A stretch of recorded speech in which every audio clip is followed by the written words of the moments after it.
दोस्तों आज हम पंचायती राज के बारे में पढ़ेंगे। पंचायती राज के बारे में हर एग्ज़ाम में पूछा ही जाता है। पंचायती राज के पहला क्वेश्चन ये पूछता है कि इसके जनक कौन वायसराय थे, तो लॉर्ड रिपन थे। और दूसरा इसके बारे में कि इतिहास में कौन सा वंश प्रसिद्ध थे, इसके बारे में तो चोल वंश प्रसिद्ध थे। फिर अगला इसके बारे में पूछ सकता है आप लोगों से कि इसका चर्चा DPSP के किस अनुच्छेद में है, तो 40 में है। और भाग कौन सा है संविधान में इसके लिए, तो 9 है भाग।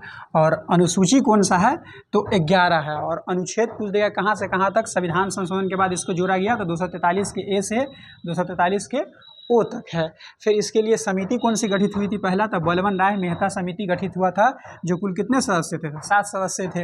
इसका गठन कब होता है, तो 1957 में होता है। ये अपने रिपोर्ट कब देते हैं, तो 58 में। इसीलिए इसके लागू कहाँ कर देते हैं, 1959 में।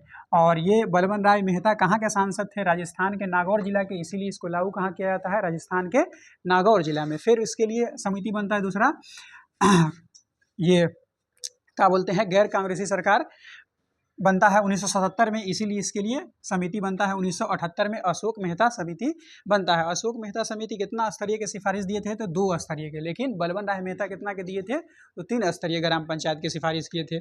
फिर अगला आप लोगों से पूछ सकता है कि इसके लिए संवैधानिक दर्जा के बाद पहली बार किस समिति ने किया था, तो LM सिंघवी ने किया था, जिसके संवैधानिक दर्जा दिलाने के लेकर के राजीव गांधी के सरकार ने 64वां अमेंडमेंट बिल पेश किया था पार्लियामेंट में, जो कि हो गया था, असफल हो गया था। तो पहली बार प्रयास कौन सा अमेंडमेंट के द्वारा किया गया था, तो 64वां संशोधन के माध्यम से प्रयास ग्राम पंचायत को संवैधानिक दर्जा दिलाने के लिए किया गया था, जो असफल रहा था।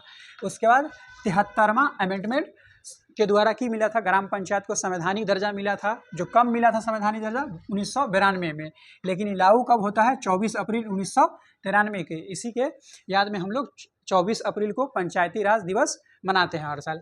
उस समय प्रधानमंत्री कौन थे, तो PV नरसिम्हा राव थे। फिर राष्ट्रपति कौन थे, राष्ट्रपति के बारे में पूछ सकता है, तो शंकर दयाल थे।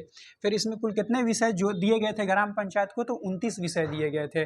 जिस तरह से केंद्र सरकार करता है केंद्र सूची के विषय पे काम, राज्य सरकार भी करता है राज्य सूची के विषय पे काम, तो उसी तरह से पंचायत को भी दिया गया था अपना विषय 29 विषय पे कुल काम करने के लिए।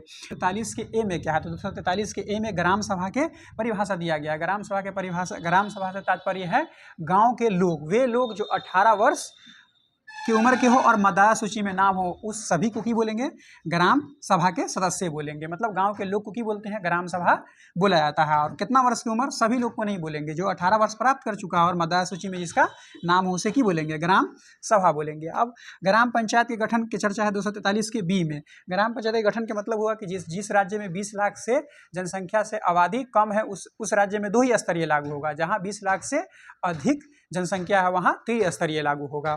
फिर ग्राम पंचायत के 243 के सी में क्या है, तो पंचायती राज का संरचना है।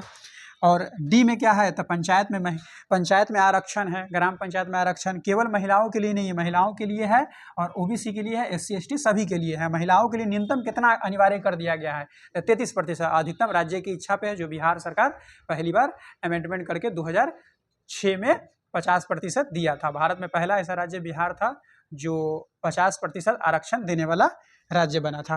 फिर 243 के आय में क्या है, तो आय में राज्य वित्त आयोग की चर्चा है। इसको ऐसे भी याद रख सकते हैं कि आय मतलब इनकम।